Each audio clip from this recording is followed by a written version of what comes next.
गोवर्धन नाथ की जय, श्री वल्लभाधीश की जय, श्री गोपाल लाल प्यारे की जय। नमो भगवते तस्मै कृष्णायाद्भुत कर्मणे रूप नाम विभेदेन जगत क्रीडति यो यतः सच्चिदानंद रूपाय विश्वोत्पत्त्यादि हेतवे तापत्रय विनाशाय श्री कृष्णाय वयं नमः। निस्साधन जनोद्धार कर्ण प्रकटीकृतः गोकुले सस्वरूप श्री वल्लभ शरणं मम। योऽन्तः प्रविश्य मम वाचमीमां प्रसुप्तां सञ्जीवयत्य किल शक्तिधर स्वधाम्ना अन्यांश हस्तचरणश्रवणत्वगादीन् प्राणान् नमो भगवते पुरुषाय तुभ्यम्। उपस्थित वैष्णव संघ ऑफ यूएसए ना प्रधान संचालक अमित भाई, कामिनीबेन, साथे साथे उपस्थित सर्वे शिक्षक शिक्षिका वृंद જેઓ નિમિત્ત બની અને આટલા બધા બાળકો માટે પોતાનો સમય કાઢી અને એમનામાં સંસ્કારોનું સિંચન કરી રહ્યા છો એવા સર્વે ટીચર્સ, બધા જ બાળકો એવં એમના બધા પેરેન્ટ્સ તથા આજે સત્સંગનો લાભ લેવા આવેલા સર્વ વલ્લભીયજનો, પ્રસન્નતાનો અવસર છે. આવો સુંદર બાળકોનો કાર્યક્રમનું આપણે દર્શન કર્યું, જે અગાઉ કરવાનું હતું પણ થોડી ટેકનિકલ પ્રોબ્લેમને કારણે આપણે નતા કરી શક્યા, પણ આજે એનો સાથે મળીને આપણે બધા આનંદ ઉઠાવ્યો અને બાળકો પોતાના ભાવ અભિવ્યક્ત કરે તો એમને પણ ખુશી થાય, જે શીખ્યા હોય, જે જાણ્યું હોય, જે સમજ્યું હોય, અને સાથે સાથે આવા સુંદર ભજનો પણ શીખી રહ્યા છે, ધોળપદ શીખી રહ્યા છે અને તૃપ્તિબેન પણ ખૂબ સરસ રીતે એમના માટે પ્રયાસ કરી રહ્યા છે. તો જે પણ બીજા માટે પોતાનો સમય ફાળવે, સમયનું દાન એ બહુ જ મોટું દાન છે. જો જીવનમાં બધું પાછું આવે, વિતાવેલો સમય ક્યાં પાછો આવે છે? આપેલો સમય પાછો નથી આવતો. એટલે જીવનમાં સૌથી મોટું દાન એ સમયનું દાન છે. બાકી બધી વસ્તુ પાછી આવી શકે છે, આપેલો સમય પાછો નથી આવી શકતો. પણ આવા સત્કાર્યમાં સમય ખર્ચતા નથી, સમયને વાવીએ છીએ આપણે. તો જે લોકો આ કાર્ય કરી રહ્યા છે, ટીચર્સ બનીને કે કોઈ પણ રીતે સંસ્થાની પ્રવૃત્તિમાં લોકોના ઉત્થાન માટે, સમાજના ઉત્થાન માટે, તો એ તમારો સમય તમે વાવી રહ્યા છો અને એ સમય એટલો જ સમય તમારો છે હું તો માનું. અને બાકી તો બધો બીજા માટે ખર્ચાઈ જાય છે. આટલી ક્ષણ આપણે આપણા માટે જીવીએ છીએ, આપણા આત્માના આનંદ માટે જીવીએ છીએ, એ બહુ જ મોટી વાત છે. તો આપ લોકોને આ સેવાને હું ખૂબ બિરદાવું છું.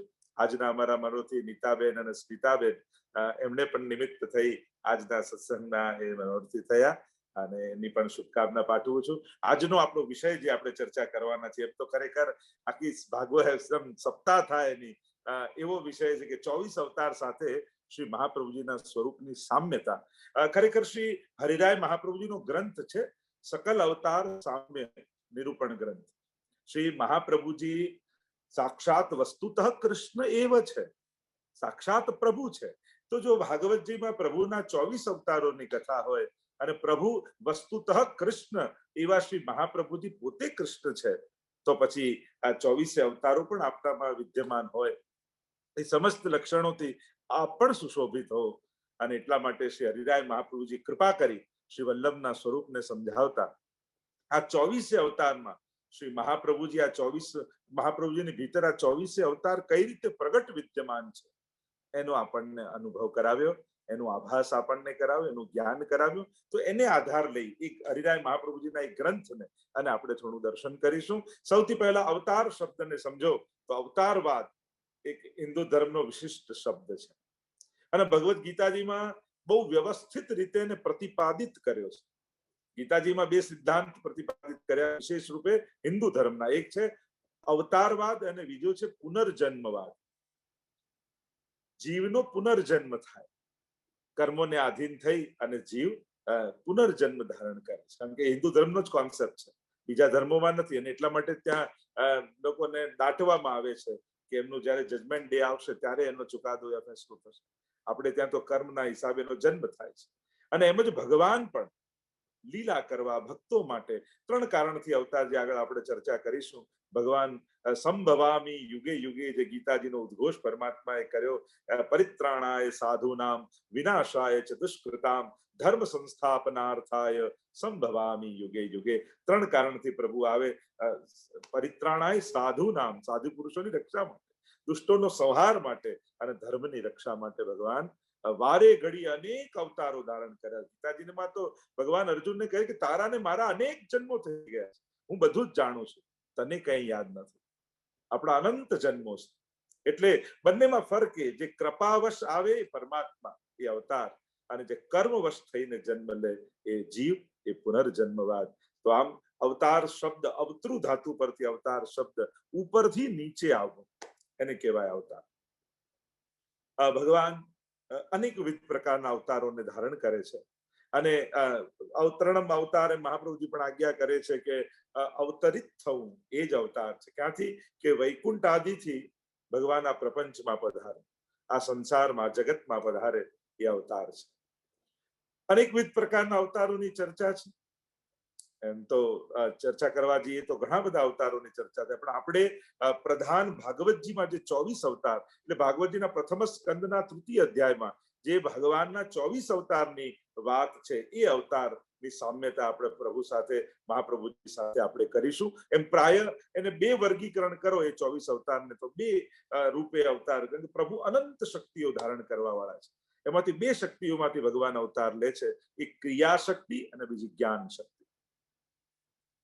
ક્રિયા શક્તિમાં પ્રભુ પોતાની ક્રિયા દ્વારા ભક્તોના બહારના દુઃખોનું નિવારણ કરવા માટે ભગવાન અવતાર ધારણ. બહારના દુઃખો એટલે જેમ પ્રહલાદજી માટે પધાર્યા, હિરણ્યકશિપુનો વધ કરવા માટે, એમ બહાર જે પણ સંકટો ભક્તના જીવનમાં આવે, અને ક્રિયા શક્તિ દ્વારા ભગવાન બહારના દુઃખો દૂર કરે, અને જ્ઞાન શક્તિ દ્વારા પરમાત્મા અંતરના દુઃખો, અજ્ઞાન એ સૌથી મોટું દુઃખ છે, અને જ્ઞાન આપવા માટે જેમ કપિલ ભગવાન રૂપે, દત્તાત્રેય રૂપે પરમાત્મા પધાર્યા, અને જ્ઞાન શક્તિ દ્વારા ભગવાન જ્ઞાનનો પ્રકાશ કરી અને અંતઃકરણના દુઃખોને દૂર કરે.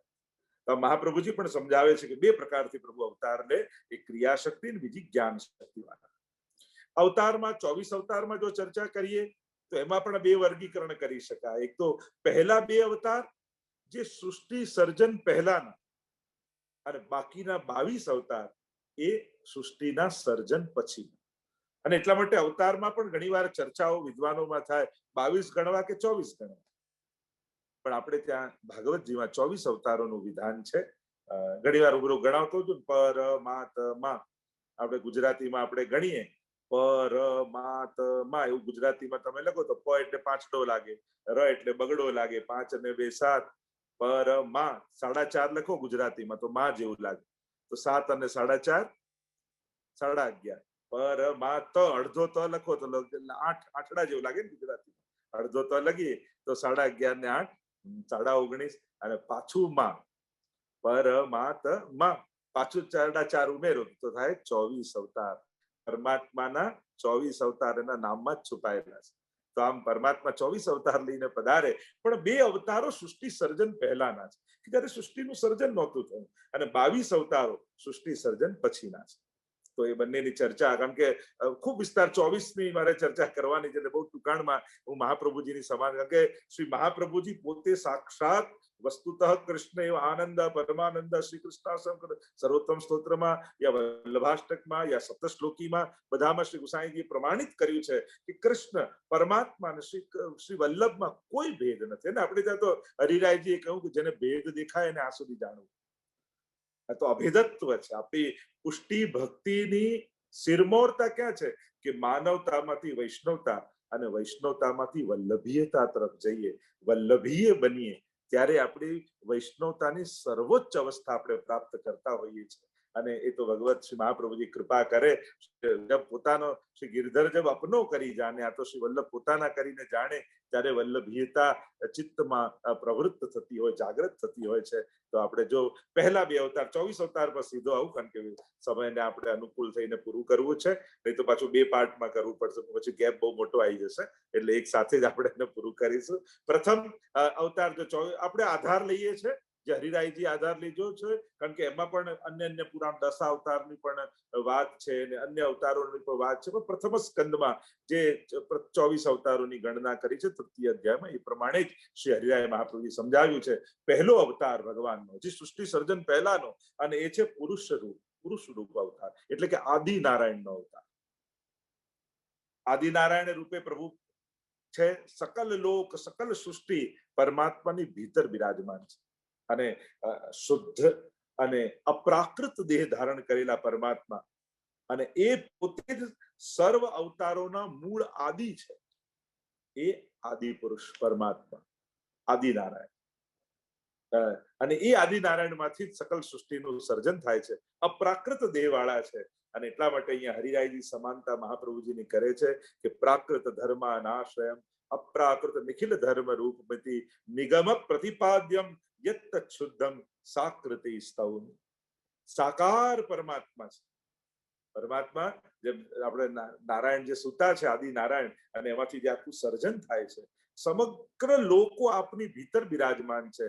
તો એમ અપ્રાકૃત દેહ વાળા તો શ્રી મહાપ્રભુજી પણ પ્રાકૃત દેહ ધારણ કરેલા નથી, અપ્રાકૃત છે. સાક્ષાત સ્ફુરત કૃષ્ણ પ્રેમામૃત રસ ભરેણાથી ભરિતા સપ્તશ્લોકીમાં પણ શ્રી ગુસાઈજી પ્રભુચરણે સમજાવ્યું, એ તો રસરૂપ રસો વૈસ છે, અને એટલા માટે સાધારણ લૌકિક જેવો દેહ નથી. અને સકલ સૃષ્ટિનું સર્જન આદિનારાયણ કરે છે, મહાપ્રભુજીએ જ આ પુષ્ટિ સૃષ્ટિનું સમગ્ર સર્જન કર્યું છે. કારણ કે આપ સદાય અપ્રાકૃત દેહથી, કારણ કે રૂપમ તત ત્રિતયાત્મકમ પરમ ભીદેયમ સદા વલ્લભમ.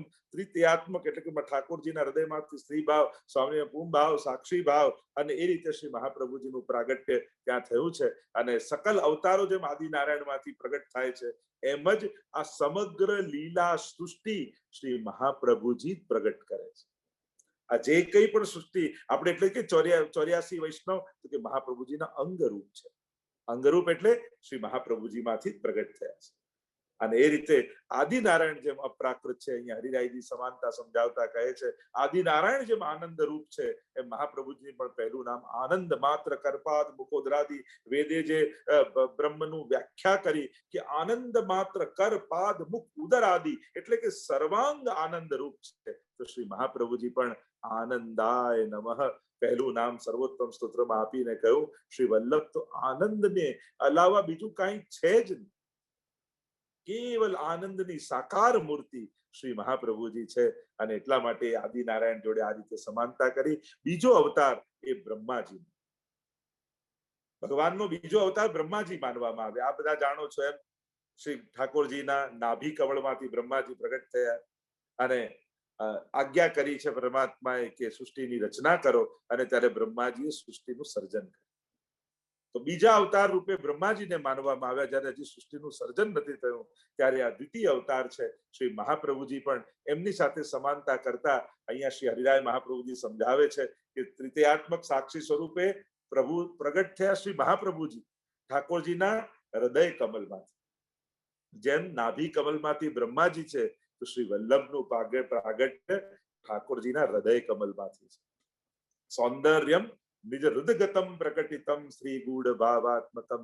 હૃદયમાંથી પ્રગટ થયા એટલે હૃદય કમલમાંથી ઠાકોરજી પ્રગટ થયા, અને પાછા બ્રહ્માજી કમલમાંથી પ્રગટ થયા અને એમાંથી સમગ્ર સૃષ્ટિનું સર્જન કર્યું. તો એમ જ શ્રી મહાપ્રભુજી પ્રગટ થયા, અને આપણે ત્યાં લીલાનું સર્જન કઈ રીતે કહેવાય છે કે ઠાકોરજીના મુખ કમલમાંથી સ્વામીજી રૂપ શ્રી વલ્લભ, અને પછી સ્વામીજીના મુખમાંથી ચંદ્રાવલીજી, એમના મુખમાંથી લલિતાજી, એમના મુખમાંથી વિશાખાજી, એ રીતે મુખ કમલમાંથી સમગ્ર લીલા સૃષ્ટિનું સર્જન માનવામાં આવે. અને એટલે દયારામભાઈ પણ એમ કહે છે શ્રી વલ્લભના ચરણમાં કમલનું ફૂલ, અને એ જ છે આ માર્ગનું મૂળ. શ્રી મહાપ્રભુજીના ચરણ ચિહ્નોની ભાવના છે, એમાં કમળનું ફૂલ મહાપ્રભુજીના ચરણમાં છે. અને જેમ બ્રહ્માજી કમળમાંથી પ્રગટ થઈ આખા સૃષ્ટિનું સર્જન કર્યું, એમ શ્રી મહાપ્રભુજીના ચરણમાં રહેલા કમળના ચિહ્નમાંથી જ આ સમગ્ર લીલા સૃષ્ટિનું સર્જન થયું છે. સમગ્ર લીલા પરિકરનું સર્જન થયું છે. અને એ રીતે આખા યુથ ગોપીજનોના સખીજનોના શ્રી મહાપ્રભુજી દ્વારા જ પ્રગટ થયા છે. અને એ રીતે બ્રહ્માજી સાથે સમાનતા કરી. ત્રીજો અવતાર આપણે ત્યાં એટલે કે હવે 22 અવતાર. આ બે અવતાર હતા કે જે સૃષ્ટિ સર્જન પહેલાના હતા. અને હવે 22 અવતારોની જો ચર્ચા કરું તો 22 અવતારમાંનો પહેલો અવતાર એ સનત કુમારોનો છે. સનત કુમારોનું આ ભાગવતજી જેને સાંભળ્યું હશે એને ચરિત્ર ખ્યાલ હશે. આ બ્રહ્માજીના માનસ પુત્રો છે. 4 છે: સનક, સનંદન, સનાતન, સનત કુમાર. અને આ ચારે સનત કુમાર એકાંતિક વિહાર કરતા રહે છે, બ્રહ્મચર્ય ધારણ કરેલું છે અને સતત ભગવત નામ લેતા લેતા પરિભ્રમણ કરે છે. એક ક્ષણ ભગવત નામ છોડતા. તો આમ આ સનત કુમારોના અવતાર એ પરમાત્માના અવતાર, સૃષ્ટિમાં પહેલા અવતાર કહેવાય છે. તો એની મહાપ્રભુજી સાથે સમાનતા કરતા શ્રી હરિરાય મહાપ્રભુજી સમજાવે છે વેદ, ગીતા, બ્રહ્મસૂત્ર અને ભાગવત. આ 4 સનત કુમારો, સનક, સનંદન, સનાતન, સનત કુમાર. એમ આ વેદ, ગીતા, ભગવત, ભાગવત અને બ્રહ્મસૂત્ર આ ચારે દ્વારા શ્રી મહાપ્રભુજીએ પોતાની ભક્તિનો પ્રચાર કર્યો. ચારેને પ્રમાણ ગ્રંથ રૂપે શ્રી મહાપ્રભુજીએ સ્વીકાર્યા છે અને આ 4 પર મીમાંસા શ્રી મહાપ્રભુજીએ કરી છે. એટલા માટે વેદાહ શ્રી કૃષ્ણ વાક્યાની વ્યાસ સૂત્રાણી ચૈવહી સમાધિ ભાષા વ્યાસસ્ય પ્રમાણમ તચ્ચતુષ્ટય. આ 4 પ્રમાણ રૂપે સ્વીકાર્યા છે. એ રીતે પણ સનત કુમારો સાથે સમાનતા કરી એકાંતમાં વિહાર કરનારા છે. તો શ્રી મહાપ્રભુજીનું પણ નામ સર્વોત્તમ સૂત્રમાં છે રહપ્રિય. એટલે જ પ્રાય તમે જ્યાં જ્યાં બેઠકજી જુઓ તો બધા ગામની બહાર, તળાવના કિનારે, વૃક્ષની નીચે, અને મહાપ્રભુજી વાર્તા સાહિત્યમાં તમે વાર્તા પ્રસંગોમાં જુઓ તો કોઈ ગામમાં પધારે તો આજ્ઞા કરે કૃષ્ણદાસ મેઘરને, જો ગામમાં કોઈને કહેતો નહીં કે અમે પધાર્યા છે, તો દૈવી જીવ હોય ગો અમારે પાસ આય. ગામમાં જે દૈવી જીવ હશે એ કોઈ પણ નિમિત્ત કરીને ઠાકોરજી એમને અમારી પાસે મોકલશે. અને એ રીતે પણ મહાપ્રભુજી એકાંતિક સનત કુમારોની જેમ વિહાર કરનારા છે. એટલે મહાપ્રભુનો રહ એકાંત પ્રિય છે. શ્રી મહાપ્રભુજી એકાને કહ્યું બ્રહ્મચર્યનું પાલન કરનારા સનત કુમારો ચારે બ્રહ્મચારી છે. તો બ્રહ્મચારી એક અર્થ એમ કર્યો ને હરિરાય મહાપ્રભુજી વ્યાખ્યા કરે છે શ્રી મહાપ્રભુ જેવું બ્રહ્મચારી કોણ હોય? જે બ્રહ્મમાં જ રમણ કરતું હોય, સાચા અર્થમાં એ જ બ્રહ્મચારી છે. જેના આચરણમાં, વ્યવહારમાં, મનમાં, ચિત્તમાં બ્રહ્મ જ રમતો હોય, સાચા અર્થમાં એ તો બ્રહ્મચારી છે. અને એટલા માટે સર્વોત્તમ સૂત્રમાં નામ કહ્યું પ્રતિક્ષણ નિકુંજસ્થ લીલા રસસ્સુ પૂરિત. પ્રતિક્ષણ નિકુંજસ્થ, પ્રતિ ક્ષણ નિકુંજની લીલાઓમાં શ્રી મહાપ્રભુજી રમમાણ છે. એમનું હૃદય, એમનું ચિત્ત, એમનું મન અહર્નિશ. એટલે તો પરમાનંદદાસજીના ઘરે મહાપ્રભુજી પધાર્યા અને કહ્યું પરમાનંદાસ કશું પદ સુનાવ. અને ગાયો હરી તેરી લીલા કી સુધી આવે. અને મહાપ્રભુજી 3 દિવસ સુધી મૂર્છિત થઈ ગયા. અને પછી તો ગભરાયા પરમાનંદદાસ કે હવે આ પદ નહીં ગાઉં, કારણ કે 3 દિવસ પધાર્યા, હવે ન પધારે તો પાછા. અને 3 દિવસ શા માટે? તો ભાવ પ્રકાશ બતાવ્યો. રાસનું 3 સ્થાન છે, ગિરિરાજજી, યમુનાજી અને વૃંદાવન. ત્રણેય એક દિવસ ત્રણેય લીલામાં રમમાણ શ્રી મહાપ્રભુજી રહ્યા. તો સનત કુમારો બ્રહ્મચારી છે, તો શ્રી મહાપ્રભુજી બ્રહ્મમાં જ રમમાણ રહેનારા છે. સાચા અર્થમાં બ્રહ્મચારી છે, કારણ કે જે બ્રહ્મમાં જ, બ્રહ્મની લીલામાં જ રમતા રહે એ જ સાચા અર્થમાં બ્રહ્મચારી કહેવાય. તો પ્રતિક્ષણ નિકુંજસ્થ અને સતત પરિભ્રમણ કરતા સનત કુમારો છે. સતત પરિભ્રમણ કરતા રહે છે. ભાગવતજીમાં એટલે જ તો આવ્યું કે નારદજી સાથે, ભાગવતજીમાં તો ત્યાં સુધી કહ્યું કે કોઈને ત્યાં જાય તો બી ગાય દોહા એનાથી વધારેનો સમય રોકાતા. આ સુખદેવજી, સનત કુમારો બધા એવા છે, શાસ્ત્રોની આજ્ઞા છે કે 20 મિનિટ જેટલો સમય, એનાથી વધારે કોઈને ત્યાં નહીં રહેવું. એટલે ઘણી વાર અમે પણ પધરાવણીમાં જઈએ તો બહુ ઉતાવળ કરી, જલ્દી કરો જલ્દી કરો, કેમ આટલી ઉતાવળ? ખરેખર તો આચાર્યો મહાપુરુષો બહુ ના રોકાવાય ક્યાંય પણ. એ તો સંન્યાસ્તની વાત છે, આપણે તો ગ્રસ્ત છીએ એટલે નિયમ લાગુ નથી પડતો. પણ સંન્યાસીએ કોઈને ત્યાં ગાય દોહનના સમયથી વધારે નહીં રોકાવું, જે વિરક્ત હોય. અને આ રીતે સનત કુમારો પરિભ્રમણ કરે છે અને આખા પૃથ્વી લોકને પાવન કરે છે. તો શ્રી મહાપ્રભુજી તો દૈવોદ્ધાર પ્રયતાત્મને નમઃ છે.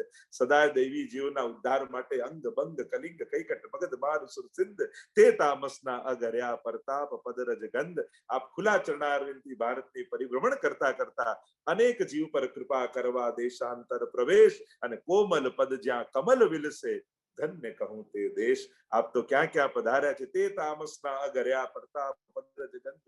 બંગાળમાં છે ત્યાં પધાર્યા અને કેવલ ચરણની ગંધ માત્રથી અનેક અસુર જીવોને ઉદ્ધાર કરી દીધા. તો શ્રી મહાપ્રભુજી પણ સતત પરિભ્રમણ કરે છે. 11 વર્ષની આયુથી મહાપ્રભુજીએ ઘર છોડીને જે પ્રસ્થાન કર્યું છે, અને ત્યાં દિગ્વિજય કર્યો છે વિજયનગરમાં, અને ત્યાંથી જે પરિભ્રમણ પ્રારંભ કર્યો છે. આપ તો ભૂતલ પર દૈવી જીવોને અંગીકાર કરવા જ પધાર્યા, અને આમ સનત કુમારો સાથે શ્રી હરિરાય મહાપ્રભુજી સમાનતા મહાપ્રભુજીની બતાવે છે કે જેવા લક્ષણ સનત કુમારોમાં છે એવા બધા જ લક્ષણ અમારા શ્રી વલ્લભમાં પણ બિરાજમાન છે. એટલે 24 અવતાર બતાવીને આપણી અનન્ય આસક્તિ હરિરાયથી સિદ્ધ કરે. સમાનતા એટલે શું કે આપણે બધે જુદે અવતારોના દર્શન યા ચિંતન કરવા જઈએ, અરે કે શ્રી વલ્લભના દર્શન કરો, એમાં 24 અવતાર પ્રગટ વિદ્યમાન છે. તમે જે સમયે જે અવતારનો ભાવ કરશો ત્યાં જ તમને દેખાશે.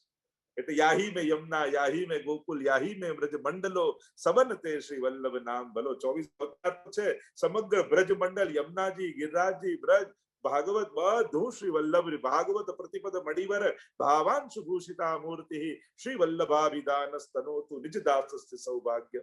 સપ્ત શ્લોકીમાં કહ્યું કે શ્રીમદ પ્રતિપદ મણિવર, ભાગવતના પદો મણિ જેવા છે, અને ભાવાંશુ ભૂષિતા મૂર્તિ, અને એના પ્રકાશની મૂર્તિ એ શ્રી મહાપ્રભુજી છે.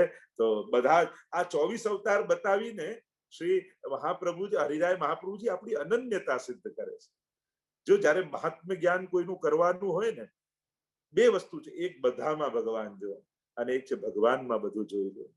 બધામાં જોવા જશો બહુ કઠિન છે, બહુ ભટકવું પડશે.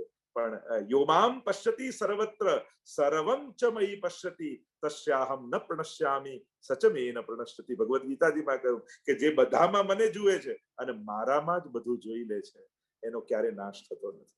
તો બધે પરમાત્મા જોવા જોવું બહુ કઠિન છે, પણ પરમાત્મામાં બધું જોઈ લેવું એ આપણી અનન્યતા અને દ્રઢતાનું દ્યોતક છે.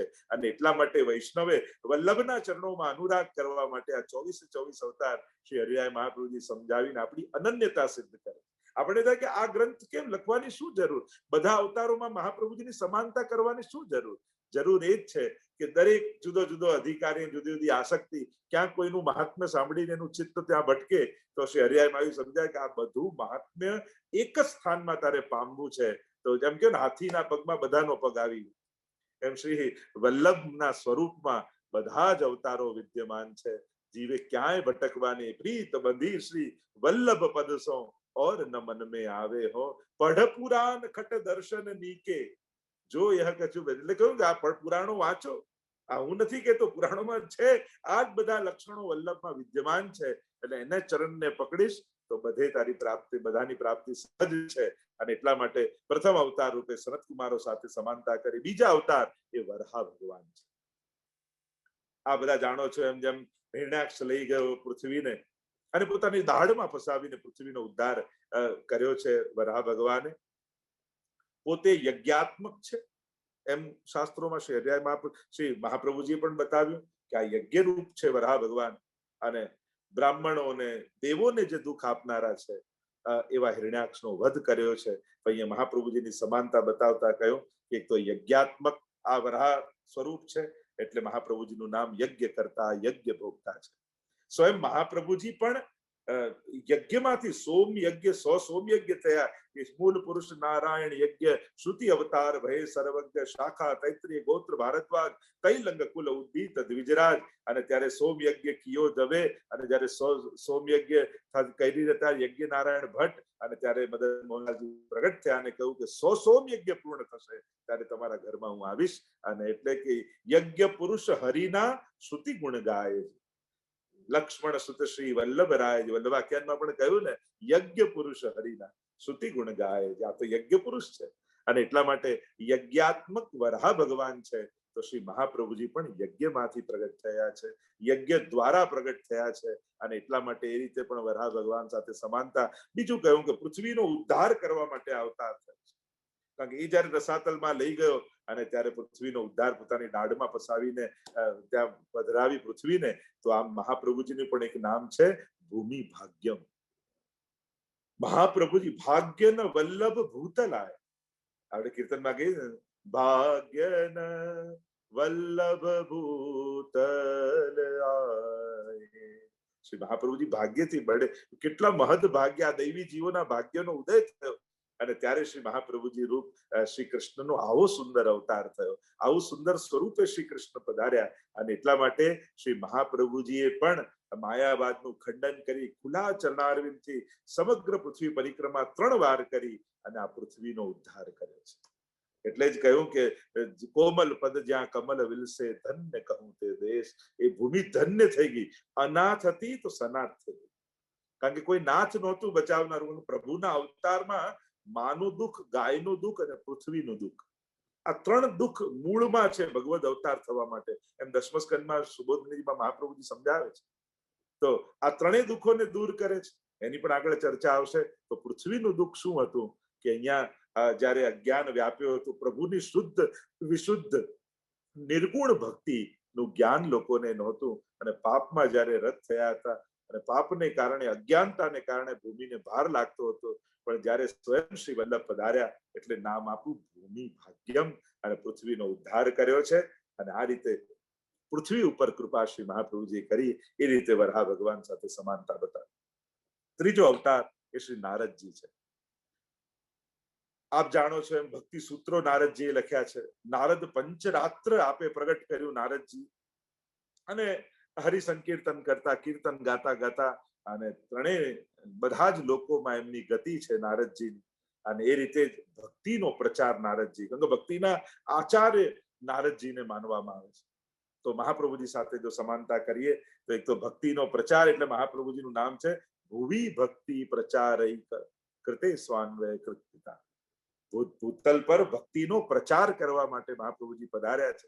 આજે ભક્ત્યાચારોપદેષ્ટા છે, ભક્તિના આચારનો ઉપદેશ કરનારા મહાપ્રભુજી છે. તમે સર્વોત્તમના નામની સાથે જો સમાનતા કરતા જાઓ તો નારદ પંચરાત્ર અને નારદ ભક્તિ સૂત્રમાં અદ્ભુત ગ્રંથો છે. આપણો વૈષ્ણવ ધર્મનો આધાર એમાં ક્યાંક રહેલો છે. આપણે ત્યાં કહેવાય કે અષ્ટાક્ષર ને આ બધા મંત્રો બી છે ને, એ મૂળમાં નારદ પંચરાત્રમાંથી છે, જે નારદજીએ પ્રગટ કર્યું છે. આપણો આખો સેવા પ્રકાર છે એ પણ નારદ પંચરાત્રમાંથી છે. અને એટલા માટે ભક્તિના સૂત્રો આપી અને શ્રી મહાપ્રભુજીએ એ પ્રમાણે પ્રચાર કર્યો ભક્તિનો. અને નારદ પંચરાત્રમાં જે ગુપ્ત રૂપે કહેવાયેલી ભગવત સેવાનો પ્રકાર જે નારદજીએ બતાવ્યો છે એ જ મહાપ્રભુજી આ ભૂતલ પર પ્રગટ કર્યો છે.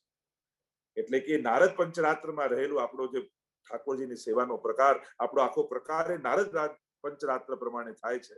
તો એ શ્રી મહાપ્રભુજીએ પ્રગટ કર્યો છે. તેમ નારદજીએ જે કાર્ય કર્યું આ ભૂતલ પર આવીને, એ જ કાર્ય શ્રી મહાપ્રભુજી અને નારદજી પણ પરિભ્રમણ કરે છે. તો શ્રી મહાપ્રભુજી પણ પરિભ્રમણ કરે છે અને ભગવત સેવાનો ઉપદેશ બધાને કરે છે.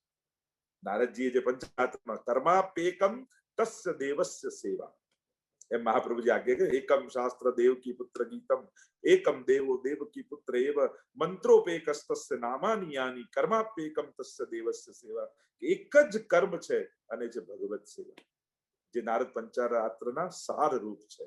તો શ્રી નારદજીએ પ્રગટ થઈને જે કાર્ય કર્યું એ જ કાર્ય શ્રી મહાપ્રભુજીએ પ્રગટ થઈને કર્યું છે. અને આ રીતે જયારે ચૈતન્ય મહાપ્રભુ મળ્યા ત્યારે પણ એ જ વાત થઈ ને કે રાઈનો દાણો ગાયના શિંગડા ઉપર રહે એટલી વાર પણ જો ભગવત નામ ભૂલી જઈએ તો કલયુગ આપણી અંદર પ્રવેશ કરી જાય. અને એટલા માટે અહર્નિશ ભગવત નામ જેમ નારદજી લે છે એમ મહાપ્રભુજી પણ આજ્ઞા કરી તસ્માત સર્વાત્મના નિત્યમ શ્રી કૃષ્ણ શરણમ મમ વદદ્ભિરેવ સતતમ સ્થે મિત્તે મે મતિ. વદદ્ભિરેવ સતતમ, સતત અષ્ટાક્ષર જપતા રહો. જે રીતે નારદજી ભગવત નામનો નારાયણનો સ્મરણ કરતા રહે છે એમ વૈષ્ણવે શ્રી કૃષ્ણ શરણમ મન જાપ કરતા રહ્યો. તો જે કાર્ય નારદજીએ કર્યું એ જ અવતાર રૂપે શ્રી મહાપ્રભુજીએ પણ આ જ કાર્ય કર્યું છે. તો નારદજી સાથેની સમાનતા બતાવી. આગળ ચોથો અવતાર આ ભૂતલ પરનો એ શ્રી નારાયણનો અવતાર છે. નારાયણના અવતારની એવી કથા, એની કથા તો ઘણી છે ભાગવતજીમાં, પણ ગંધમાન પર્વતમાં એ વસે છે. પરમ આત્મસંયમી છે અને કામસેનાને એમણે જીતી છે. પ્રસન્નતાથી એકાંતવાસ કર્યો છે. એવું આખું શ્રી નારાયણની અવતારની કથામાં આવે છે.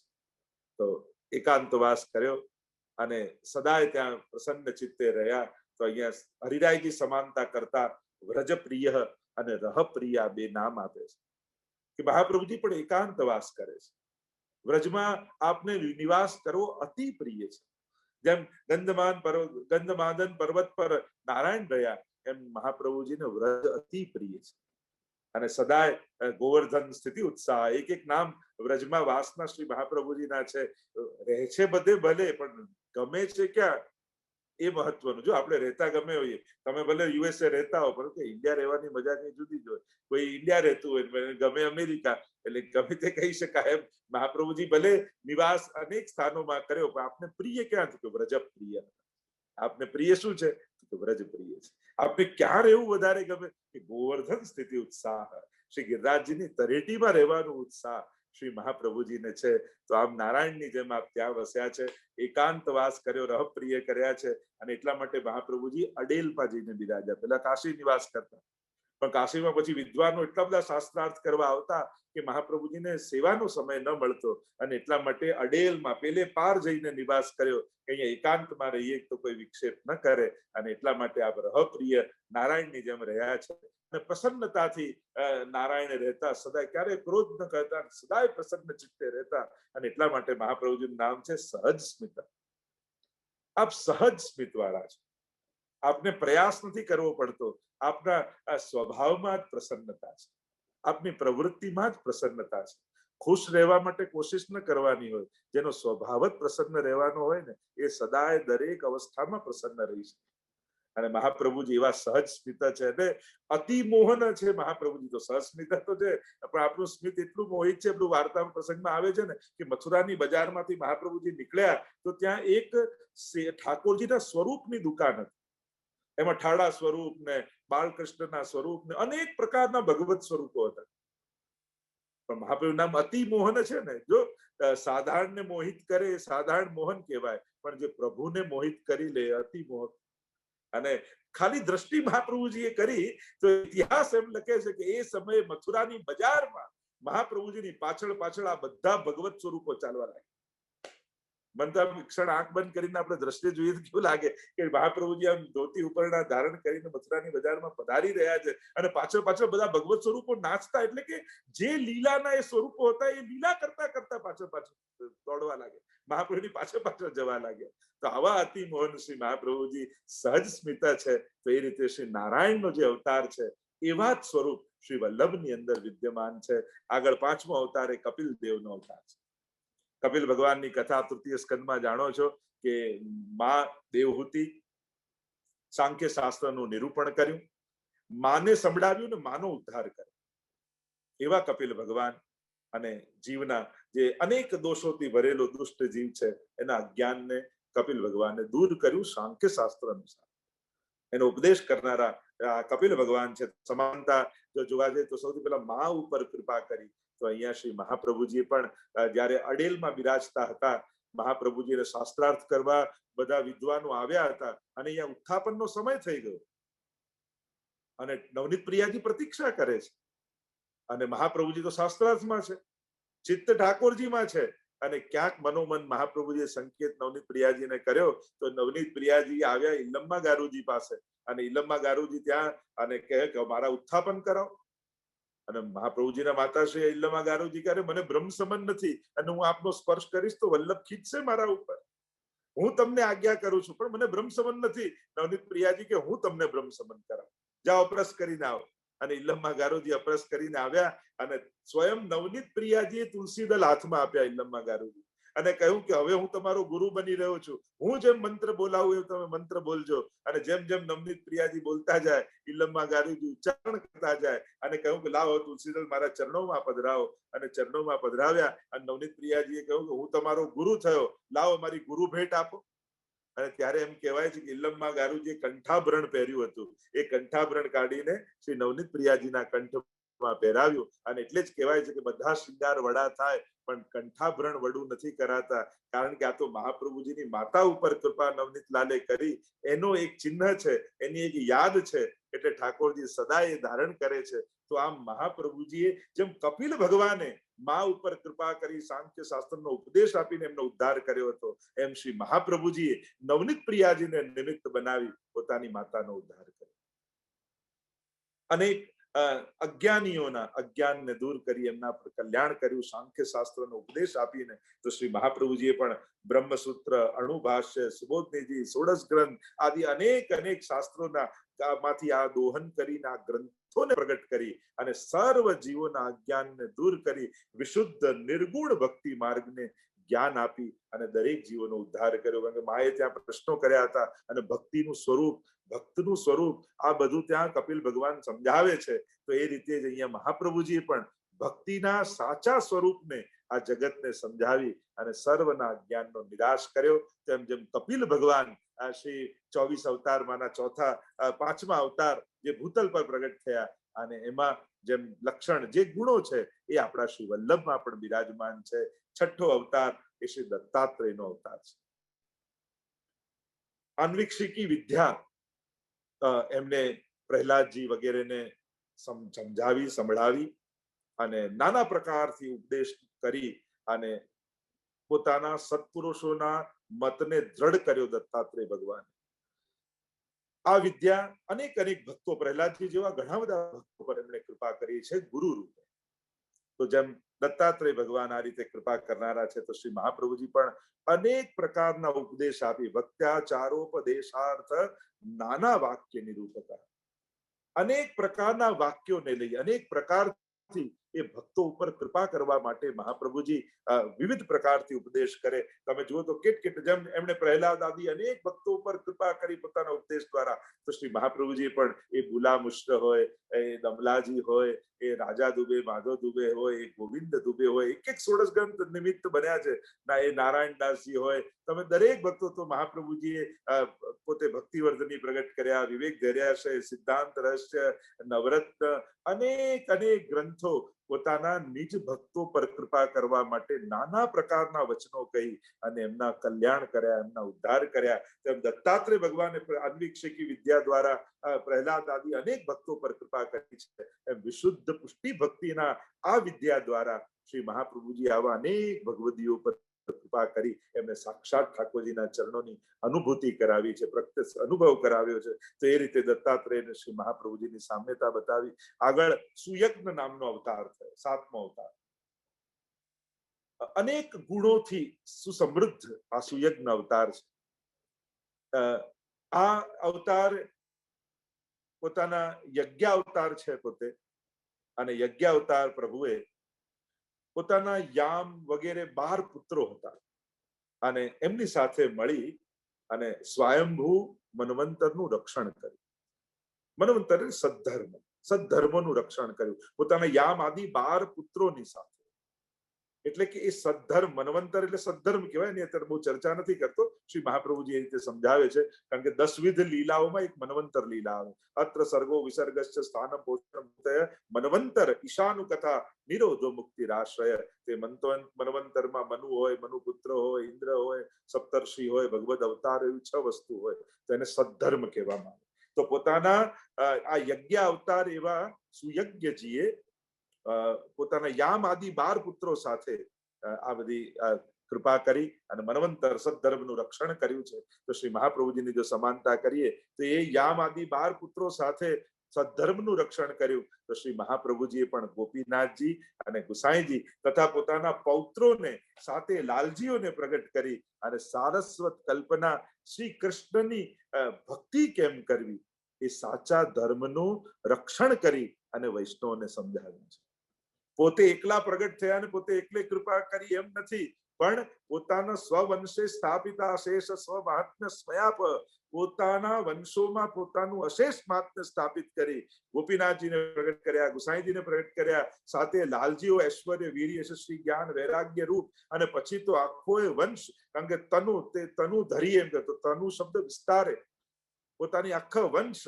એટલે જ કહ્યું કે શ્રી વલ્લભ કલ્પ ધ્રુમ ફલ્યો, ફલ લાગ્યો વિઠ્ઠલેશ, શાખા સબ બાલક ભયે, તાકો પાર ન પાવત શેષ. શ્રી વલ્લભ કલ્પ ધ્રુમ ફલ્યો, એવો કલ્પ ધ્રુમ ફલ્યો છે શ્રી મહાપ્રભુજી રૂપ કે તેનું કોઈ પાર પામી શકતું નથી. તો આ સુયજ્ઞની જેમ મહાપ્રભુજી પણ પોતાના પુત્રોની સાથે અનેક જીવો પર કૃપા કરી આ કૃષ્ણ ભક્તિનો માર્ગ પ્રગટ કરી અને સદ્ધર્મની, કારણ કે સર્વદા સર્વભાવેન ભજનીય વ્રજાધિપ સ્વસ્યાયમેવ ધર્મો હિ નાન્યક્વાપી કદાચન. તે મનવંતર સદ્ધર્મ, તો આ ધર્મ સેવા ધર્મ, અને એ ધર્મની રક્ષા શ્રી મહાપ્રભુજીએ કરી છે.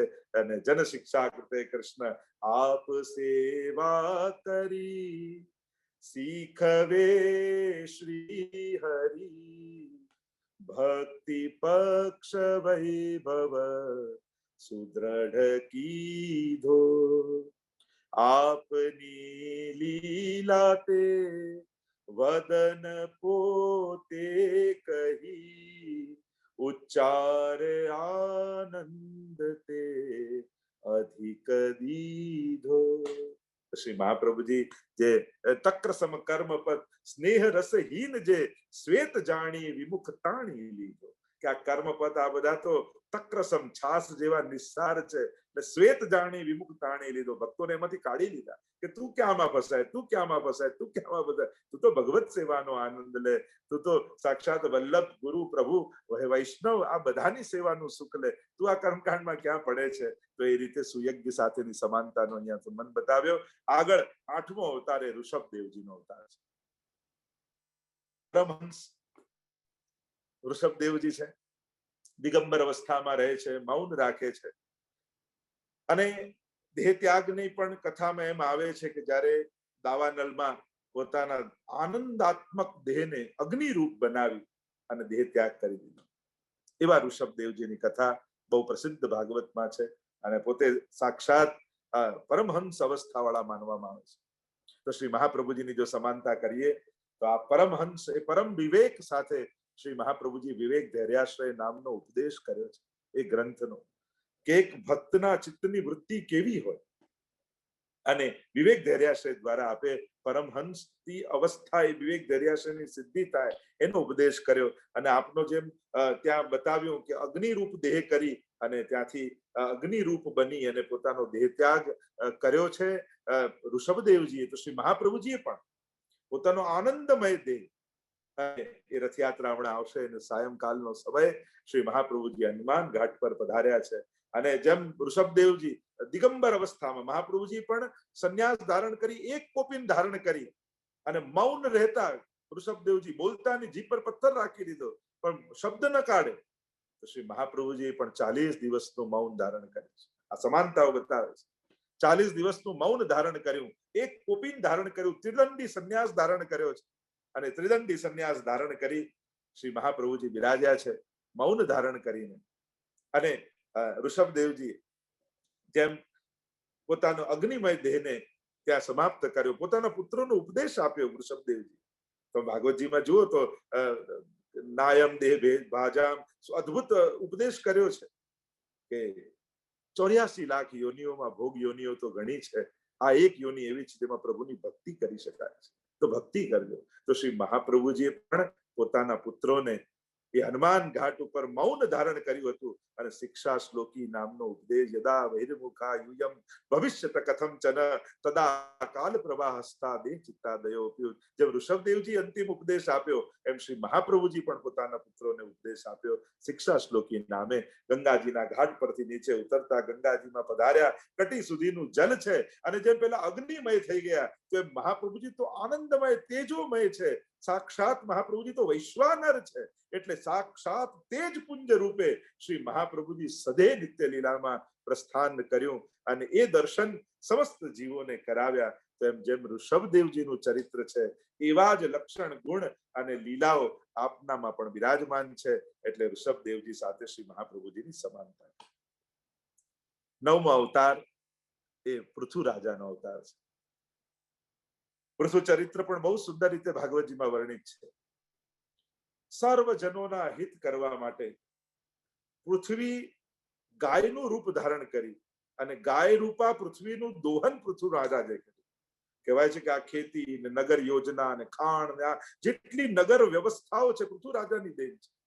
કારણ કે જયારે અન્ન આપવાનું બંધ કરી દીધું ગાય પૃથ્વી રૂપી પૃથ્વીએ, ત્યારે એનું દોહન એ ગાય રૂપે એની પાછળ પાછળ જવા લાગ્યા પૃથુ રાજા, અને એમનું દોહન કરી અને આ બધું પ્રાપ્ત કર્યું છે. એવું આ પૃથુ ચરિત્ર સંક્ષિપ્તમાં એક લાઈનમાં મેં તમને કહ્યું એમ શ્રી મહાપ્રભુજીએ પણ સર્વ વેદોને પણ ગાય કહી છે. સર્વ ઉપનિષદો ગાવો દુગ્ધા ગોપાલ નંદન.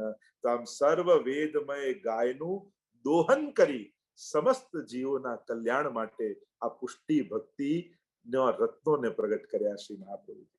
આ પુષ્ટિ ભક્તિનું પ્રાગટ્ય કર્યું. આ શુદ્ધાદ્વૈત મતનું શ્રી મહાપ્રભુજી પ્રાગટ્ય કરી અને સકલ જીવોનો કલ્યાણ અને ઉદ્ધાર કર્યો છે. ગમે તેવો અજ્ઞાની હજારો દોષોથી ભરેલો જીવ કેમ ન હોય, પણ શ્રી મહાપ્રભુજી કૃપા કરી અને એને એનું દાન કરે છે. એ પરમ ફલનું દાન કરે છે. જે વ્રજવાસીઓને સુખ મળ્યું હતું એ સુખનું દાન કરે છે. અને એ રીતે મહાપ્રભુજી આ સમગ્ર લીલાઓ, જે લીલા હોતી જૂની નાતર બધી વિસરાઈ ગઈ હતી, અને શ્રી મહાપ્રભુજી સેવા રીત પ્રીત વ્રજજન કી જનહિત જગ પ્રગટાઈ, પ્રગટ ભય માર્ગ રીત દિખાય.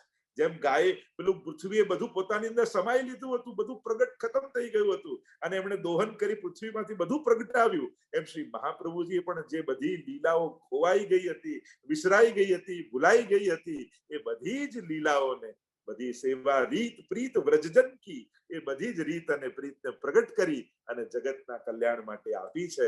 તો જેવું ચરિત્ર પૃથુ રાજાનું છે એવું જ ચરિત્ર આપણા મહાપ્રભુજીનું છે. એની સમાનતા અહીંયા કરી છે. અને આ 10મો અવતાર એ મત્સ્ય ભગવાન છે. મત્સ્ય ભગવાનનું ચરિત્ર પણ આખું અદ્ભુત છે. સત્યવ્રત રાજા કર્તમાલા નદીના કિનારે જાય છે અને હાથમાં અંજલિમાં જલ ભરે છે અને એમાં મત્સ્ય આવે છે અને પછી કુંડામાં નાખે તો કુંડા જેટલું, ને તળાવમાં નાખે તો તળાવ જેવું, ને દરિયામાં નાખે તો દરિયા જેવું. અને ત્યાં મત્સ્ય ભગવાને પોતાનો અનુભવ કરાવ્યો કે હું મત્સ્ય ભગવાન છું. અને આજ્ઞા કરી હતી કે જયારે પ્રલય કાલ આવશે, ચારે બાજુ જયારે જલ પ્રવાહ હશે, ત્યારે તમે વેદોની રક્ષા કરો. એને ગુરુ અવતાર કહેવાય છે, ગુરુ રૂપ કહેવાય છે. અને મત્સ્ય પુરાણનો ઉપદેશ એ સમયે આ મત્સ્ય ભગવાને કર્યો છે સત્યવ્રત રાજાની સાથે. અને એ રીતે મત્સ્ય પુરાણ પ્રગટ થયું છે. તો જો શ્રી મહાપ્રભુજી સાથે સમાનતા કરીએ તો અત્યારનો જીવ પણ આ સંસાર સાગરમાં ડૂબી જ રહ્યો છે, પ્રલય જ છે. આ જે કહીએ મોહના કેવા ઉછાળાઓ મોજાઓ આવે છે. તો એક પ્રકારથી તો ચારે બાજુ જેમ દરિયાની મધ્યમાં કોઈ નાનકડી નાવ લઈને જતો હોય, એમ આપણા બી શ્રી વલ્લભના નામની નાવ છે. શ્રી વલ્લભ નૌકા બિના કહો કો ઉતર્યો પાર, હરિરાયજી કહે કે આ એક નાવ હાથમાં છે અને બાકી તો ચારે બાજુ જાણે પ્રલય ચાલી રહ્યો છે. મોહ કામ લોભ ઈર્ષા દ્વેષના મોજાઓ ઉછળી રહ્યા છે. એમ લાગે કે આપણી નાવ તો ડૂબી જ જશે. પણ ત્યારે શ્રી મહાપ્રભુજી આપણને આ સુબોધનીજી, ભાગવતાર્થ પ્રકરણ અને આ બધા એવા દિવ્ય 16 ગ્રંથ આદિ આ બધા ગ્રંથો જેમ વેદોની ત્યાં રક્ષા થઈ છે, તો આ વેદોના સાર શ્રી મહાપ્રભુજી આ રીતે પ્રગટ કર્યા છે. એ સમય, કારણ કે એ સમયે મત્સ્ય પુરાણ કહ્યું મત્સ્ય ભગવાને, તો અહીંયા શ્રી મહાપ્રભુજીએ સુબોધનીજી અને ભાગવતાર્થ પ્રકરણ દ્વારા 7 પ્રકારથી એક અર્થ કરી અને ભાગવતજીના અગૂઢ અર્થોને પ્રગટ કરી અને આપણી રક્ષા કરી છે. ત્યાં મત્સ્ય પુરાણનું પ્રાગટ્ય છે, તો અહીંયા સુબોધનીજીનું પ્રાગટ્ય છે. સ્વયં ગુરુ શ્રી ગુરવે નમઃ એવું મહાપ્રભુજીનું નામ સર્વોત્તમ સ્તોત્રમાં છે. અને મત્સ્ય અવતાર પણ ગુરુ રૂપ માનવામાં આવે છે. અને અજ્ઞાનના અંધકારને દૂર કરી અને જ્ઞાનનો પ્રકાશ પાથરે એ તો ગુરુ છે. અને આમ જેમ વેદ માર્ગની રક્ષા ત્યાં જે મત્સ્ય ભગવાને કરી, તો અહીંયા મહાપ્રભુજી પણ પોતે વેદ પારગ છે અને વેદના સારને કાઢી આપણને સેવાનું સુખ આપી અને આપણને આ સંસાર સાગરમાં ડૂબતા બચાવ્યા છે. તેવા મત્સ્ય ભગવાન રૂપ શ્રી વલ્લભના ચરણોમાં દંડવત કરીએ. અને 11મો અવતાર એ કૂર્મ ભગવાન છે. કૂર્મ ભગવાનની જો તમે કથા સાંભળો, દેવાસુર સંગ્રામ જયારે સમુદ્ર મંથન માટે ભેગા થયા, દેવ અને અસુરને ભેગા કર્યા અને કહ્યું કે સમુદ્ર મંથન કરો તો અમૃત બહાર આવશે. અને સમુદ્ર મંથન શરૂ કર્યું અને ત્યાં જ મંદરાચલ પર્વત ડૂબવા લાગ્યો. અને એ સમયે કૂર્મ રૂપે ભગવાન ત્યાં પ્રગટ થયા અને આધાર આપ્યો છે. એમ જ જયારે વિજયનગરમાં મંથન ચાલી રહ્યું છે, સાચો માર્ગ કયો, અને રાજાએ ફરમાન કર્યું છે કે જે પોતાનો મત સ્થાપિત કરે અને બ્રાહ્મણોને પરાસ્ત કરે એ જ માર્ગને હું અપનાવીશ. દરેક પ્રકારના વિદ્વાનો આવ્યા છે. જેમ અહીંયા સમુદ્ર મંથન થઈ રહ્યું છે, તો અહીંયા શાસ્ત્ર મંથન થઈ રહ્યું છે. અને એવા સમયે શ્રી મહાપ્રભુજી વિજયનગરમાં પધાર્યા છે અને વેદના માર્ગને આધાર આપે છે. કારણ કે આ મંથન શાસ્ત્રાર્થનું કરીને જે નવનીત નીકળે, જે સાર નીકળે, એ જ સત્ય સ્વીકારી લે સમાજ.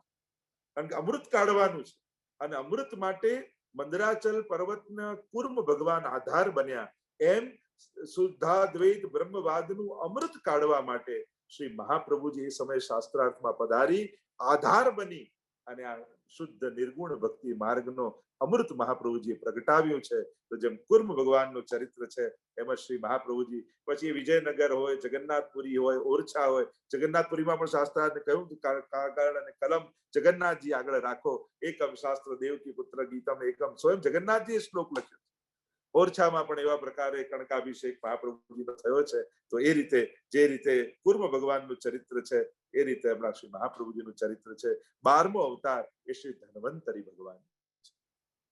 આ બધા જાણો છો એમ, જેમ દેવાસુર સમુદ્ર મંથન થયું ને પછી ધન્વંતરી ભગવાન અમૃતનું કળશ લઈને પ્રગટ થયા.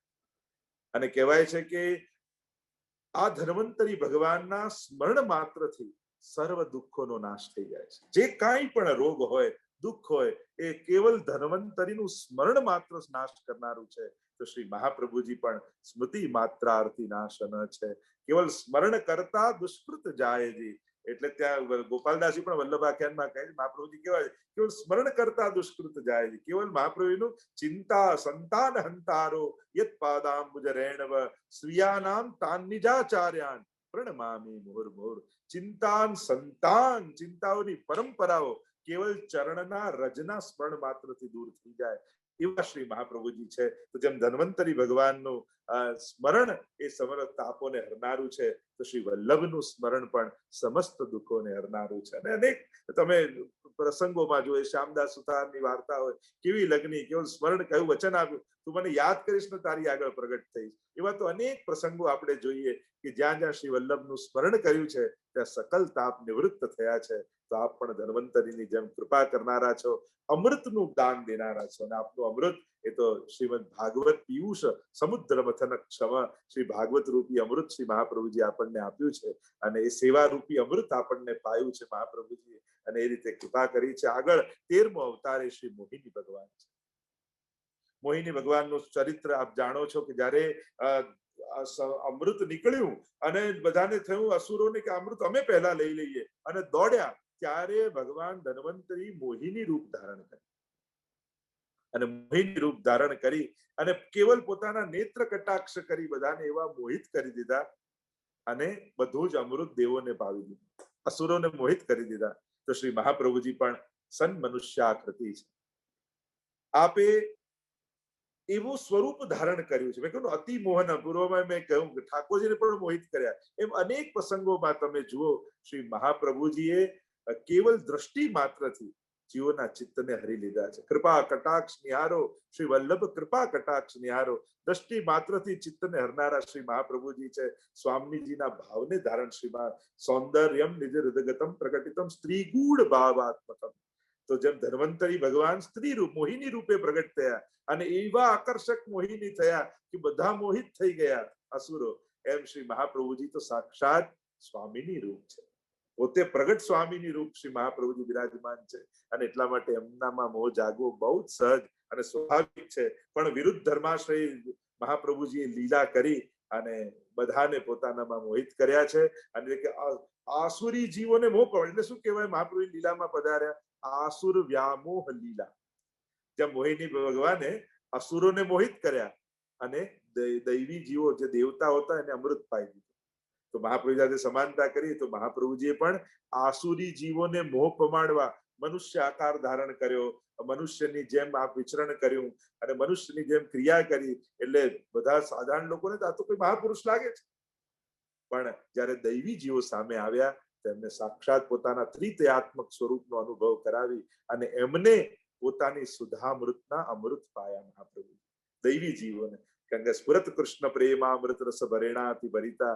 આપ તો એ અમૃતથી જ બનેલા છે, અમૃતથી જ ભરેલા. શ્રી વલ્લભ મધુરાકૃતિ મેરે. આપ તો ઠાકોરજી મધુરાધિપતિ છે અને વલ્લભ તો મધુરાકૃતિ છે. આ મધુરાકૃતિ છે, આનંદાય પરમાનંદાય. અને એ રસ શ્રી વલ્લભનો રસ પાયો છે દૈવી જીવોને. તો આમ જેમ મોહિની ભગવાને જે લીલા કરી એવી જ લીલા ત્યાં આસુર વ્યામોહ લીલા, આસુરી જીવો. અને ભગવાન દાસના ઘરે જોયું તો મહાપ્રભુજી સાક્ષાત સંધ્યા વંદન કરી રહ્યા છે, ક્યાંય ગયા નથી. તો દૈવી જીવોને તો અમૃત મહાપ્રભુજીએ પાયા છે. અને એ રીતે આગળ 14મો અવતાર એ નરસિંહ અવતાર છે. નરસિંહ ભગવાન આપ જાણો સ્તંભમાંથી પ્રગટ થયા અને સર્વ જગતના જીવોના દુઃખને દૂર કર્યા.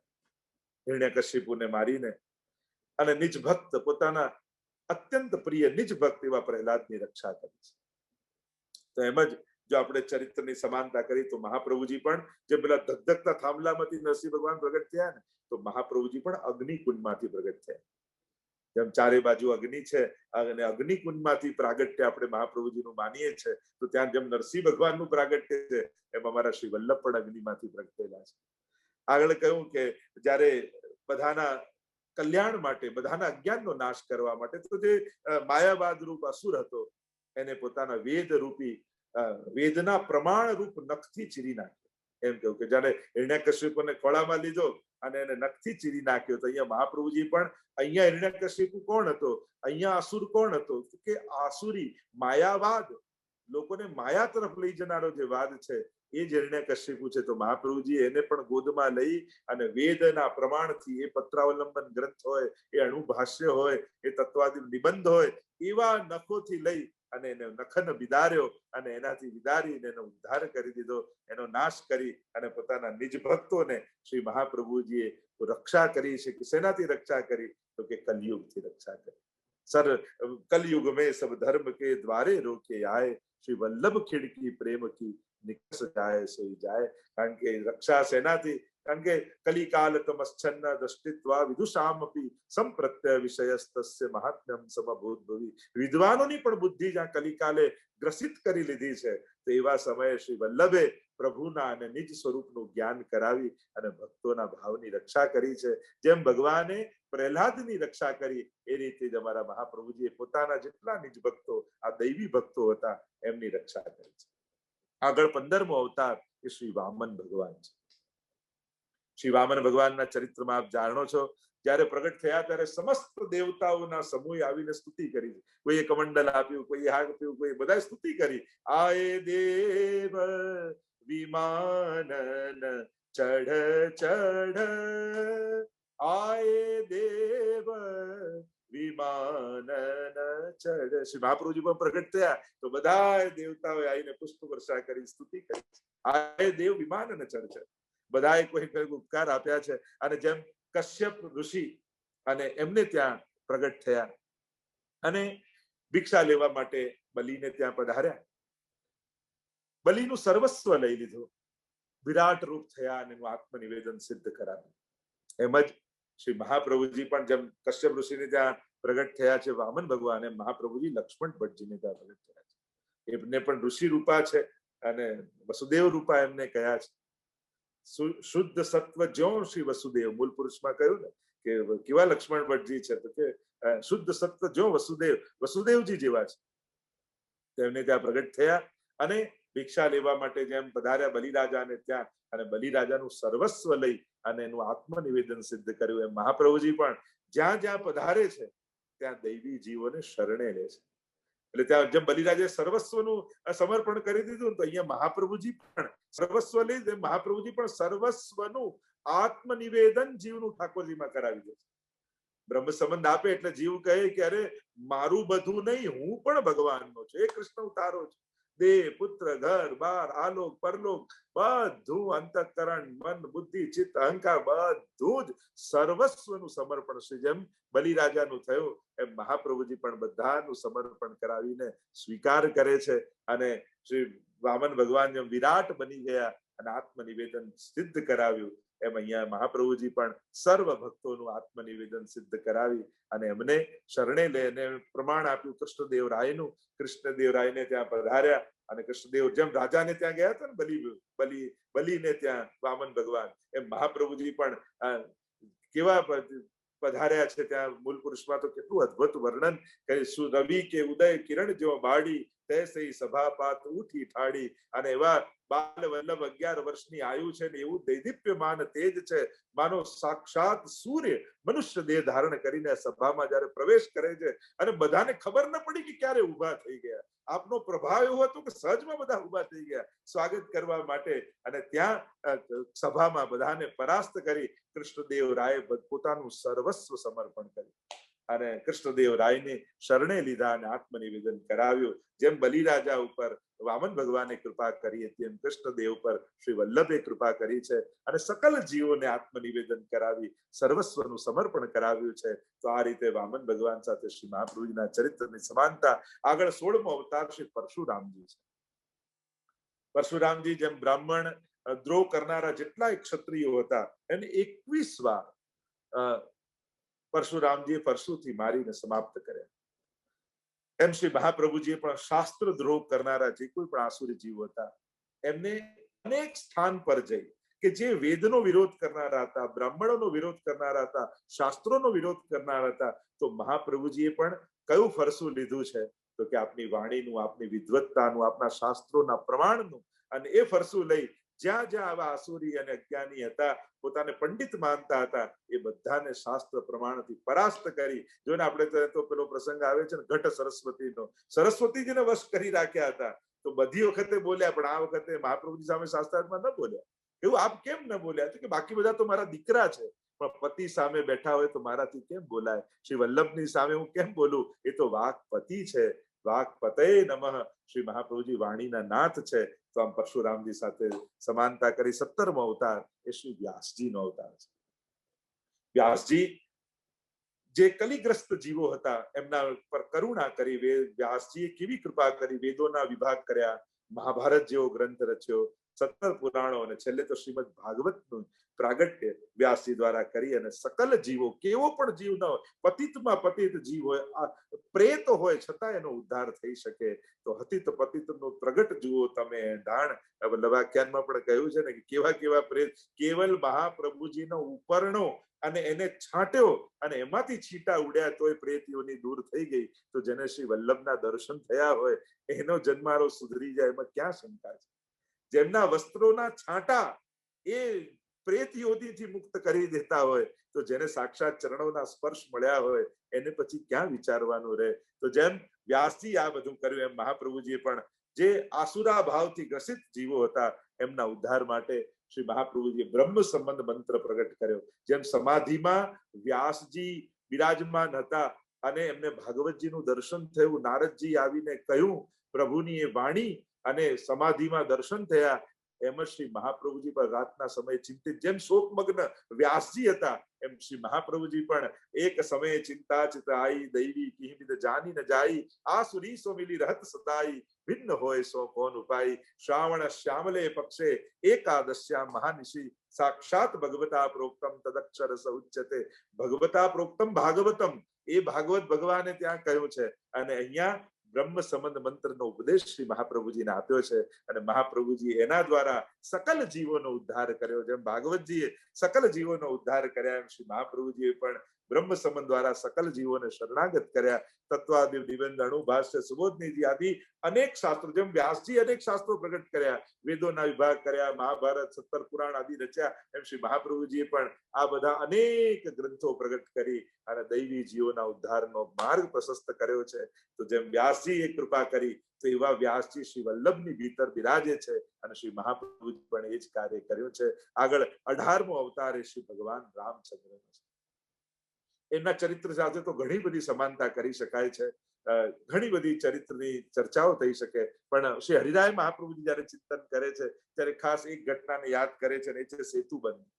શ્રી રામચંદ્રજીએ સમુદ્ર પર સેતુ બાંધી અને વનવાસ કર્યો ને એ સમયે સીતાજીનું હરણ થયું, સેતુ બંધ કર્યો ને રાક્ષસ સેનાઓને જીતવા માટે શ્રી મહાપ્રભુજી ત્યાં પધાર્યા અને ત્યાં જઈને આસુરી જીવોનો ઉદ્ધાર કર્યો અને ફરી પોતાના રામ રાજ્યની ત્યાં સ્થાપના કરી. તો એ સેતુબંધ શબ્દને વધારે હરિરાયજી સ્મરણ કરે છે અને અહીંયા કહ્યું કે શ્રી મહાપ્રભુજી પણ 11 વર્ષની વયમાં જ પોતાનું ઘર ગૃહ ત્યાગ કરી અને વન વિચરણ જેમ રામચંદ્રજીએ કર્યું એમ શ્રી મહાપ્રભુજીએ પણ કર્યું છે. અને ભાગવતાર્થ પ્રકરણ અને સુબોધનજી દ્વારા એવો સેતુબંધ કર્યો કે જેથી સાધારણ જીવ પણ ભાગવતના સાચા અર્થોને સમજી શકે અને સાચા અર્થોને સમજી કલિયુગ રૂપી આસુર ભાવને સમાપ્ત થાય અને હૃદયમાં સત્ય ધર્મ રૂપ રામ રાજ્યની સ્થાપના થાય. એમ શ્રી મહાપ્રભુજીએ પણ આવો સુંદર સેતુબંધ કરીને આપણને આપ્યો છે. કેટલા પ્રકારથી મહાપ્રભુજીએ સેતુબંધ કર્યા એની તો ઘણી ચર્ચા. જો સમુદ્ર મંથનમાં 14 રત્નો નીકળ્યા તો અહીંયા મહાપ્રભુજી પણ નવરત્નો આપણને આપ્યા છે ને, નવરત્ન રૂપે. એમ શ્રી મહાપ્રભુજી તો અનેક પ્રકારથી સેતુ, આપણે એક જો લીલા જોઈએ ને તો આમાં તો ઘણી બધી સમાનતા કરી શકાય. પણ મહાપ્રભુજીએ આજના જીવનો, કલિયુગમાં રહેતા જીવનો કેવો સેતુ બાંધ્યો, સીધો સારસ્વત કલ્પ જોડે જોડી દે કે તમે કલિયુગમાં રહેતા રહેતા પણ સારસ્વત કલ્પનું સુખ માણી શકો. તો આ તો કેવો, લોકો સ્થાનનો સેતુ બંધ કરે, મહાપ્રભુજી તો કાલનો સેતુ બંધ કરે છે. એક સંભવ, કોઈ બીજા કોઈ સંભવ નથી. એવા તો અનેક ચરિત્રોની વાત કરી શકું કે કેવા કેવા સેતુબંધ મહાપ્રભુજીએ કરીને આપણને આપ્યા છે કે સાધારણ જીવ પણ એ માર્ગે ચાલી અને છેક ત્યાં સુધી પહોંચી શકે છે. તો શ્રી રામચંદ્ર ભગવાન એટલે શ્રી સમુદ્રનું જેમ એમને દોહન કર્યું ને, તીર કાઢ્યું ને કહ્યું સમુદ્ર માર્ગ કેમ ના આપે, તો શ્રી મહાપ્રભુ પણ શ્રી ભાગવત પિયુષ સમુદ્ર મથન ક્ષવ, ભાગવત રૂપી સમુદ્રનું બંધ, ભાગવત સુધા રસ મત કે અપનો પંથ જતાયો. શ્રી મહાપ્રભુજી પણ સમુદ્ર, ભાગવત રૂપી સમુદ્રનું મંથન કરી અને એ અમૃત આપણને પાયું છે. તો જેમ રામચંદ્રજીએ સમુદ્રનું દોહન કર્યું અને સેતુ બંધ કર્યો, એવો જ મહાપ્રભુજી પણ કર્યો. ભાગવત સમુદ્રનું મંથન કરી અને એવો સેતુ બંધ કરી આપ્યો કે આજનો કલીનો જીવ સારસ્વત કલ્પના સુખને માણી શકે. આગળ 19 અને 20મો અવતાર એટલે આપણા બલરામ અને શ્રી કૃષ્ણ. હવે આમની સાથે તો સમાનતા કરીએ તો શ્રી કૃષ્ણ સારની ચરિત્ર સાથે તો જેટલા કાર્યો ઠાકોરજીએ વ્રજમાં પ્રગટીને કર્યા છે એવા બધા જ કાર્યો છે. પૂતના ઉદ્ધારથી શરૂ કરીએ 6 દિવસથી, અને એ દરેક સકટ ભંજન, તૃણાવર્ત, આ બધી જ લીલાઓ મહાપ્રભુજીની સમાનતા સાથે આવે. તો બલરામજી સૌથી પહેલા સમાનતા કરીએ તો શ્રી બલરામજી ફલ ધારણ કરી અને પોતે વેદ રૂપ છે. તો શ્રી મહાપ્રભુજી પણ વેદ પારંગત છે. સાક્ષાત વેદના સ્વરૂપ શ્રી મહાપ્રભુજી છે. એટલે તો જયારે કોઈ પરીક્ષા કરી, એક સાથે 100 પ્રશ્નો કર્યા અને ત્યારે મહાપ્રભુજી એક જ ક્ષણે 100 ઉત્તરો આપી દીધા. આ વેદના સાચા અર્થોને જાણનારા છે અને એટલા માટે બલરામ વેદ રૂપ છે, તો મહાપ્રભુજી પણ વેદ રૂપ છે. અને શ્રી કૃષ્ણ વસ્તુતઃ કૃષ્ણ એવ, જેમને આપણે મહાપ્રભુજીને કહીએ છીએ આનંદમાં આનંદાય નમઃ, પરમાનંદાય નમઃ, શ્રી કૃષ્ણાસ્યાય નમઃ. શ્રી કૃષ્ણની લીલા સાથે પૂતના ઉદ્ધારથી શરૂ થાય. પૂતના એટલે અવિદ્યા. મહાપ્રભુજી સૌથી પહેલા નામ નિવેદન આપણને આપ્યું અને આપણી પૂતનાને મારી. તૃણાવર્ત એટલે રજોગુણ. તમે એક લીલા જોતા જાઓ તો આ બધી જ લીલાઓ એમાં આવે છે. બ્રહ્મ સંબંધ કરાવી, આપણી અહમતા મમતાને સમાપ્ત કરી છે. રાસાદિક લીલા શ્રી ઠાકોરજીએ કરી, તો શ્રી મહાપ્રભુજીએ પણ એ આનંદનું દાન આપણને, સુધાનું દાન અનેક રૂપે કર્યું છે. એવી બધી જ લીલાઓની સમાનતા, કારણ કે એમાં તો ઘણો સમય જોઈએ, ખાલી એક ટોપિક ઉપર ઘણું થઈ શકે કે કૃષ્ણ લીલા અને વલ્લભ ચરિત્ર, આ બંને જો સમાનતા કરો તો દરેક લીલાઓ સાથે સમાનતા એવા આપણા ભગવદીઓ એમની વાણીમાં સમજાવેલું છે. અને આપણે પણ સમજી શકીએ એમ છે કે કઈ રીતે મહાપ્રભુજી આ બધી જ લીલાઓ કરી. જે ઠાકોરજી જે ગોપાલ હુતે ગોકુલ મેં તે અબાન બસે, જે ગુસાઈજી ને મહાપ્રભુજી રૂપે આ પાછા પધાર્યા અને એ બધી જ લીલાઓને પ્રગટાવી છે જે ઠાકોરજીએ કરી હતી. તો આ રીતે પણ સમાનતા ઠાકોરજી એ કેટલા નામ સર્વોત્તમના ઠાકોરજી સાથે તો મેળવી શકીએ. અને તમે મેળવજો, તમારું હોમવર્ક છે. કૃષ્ણ લીલા સાથે આપણે કઈ રીતે કરવું, બાકી તો ચર્ચા કરીશ તો ઘણો સમય જશે. આગળ 21મો અવતાર એ બુદ્ધ અવતાર છે. દેવોનું કાર્ય કરવા માટે અને વેદની રક્ષા માટે વેદ વિરુદ્ધ વાતો બુદ્ધ અવતાર લઈને ભગવાને કરી. અને એટલા માટે મહાપ્રભુજી આજ્ઞા કે બુદ્ધને મનાય પણ બુદ્ધનું ન મનાય. આપણે બુદ્ધને વંદન કરીએ કારણ કે ભગવાનના અવતાર છે, પણ એમની વાત ન મનાય. કારણ બધી વેદ વિરુદ્ધ વાત આવીને કરી.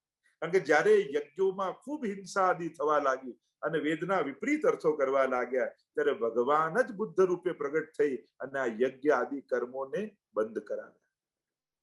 કારણ કે ધર્મના નામે અધર્મ થવા લાગ્યો.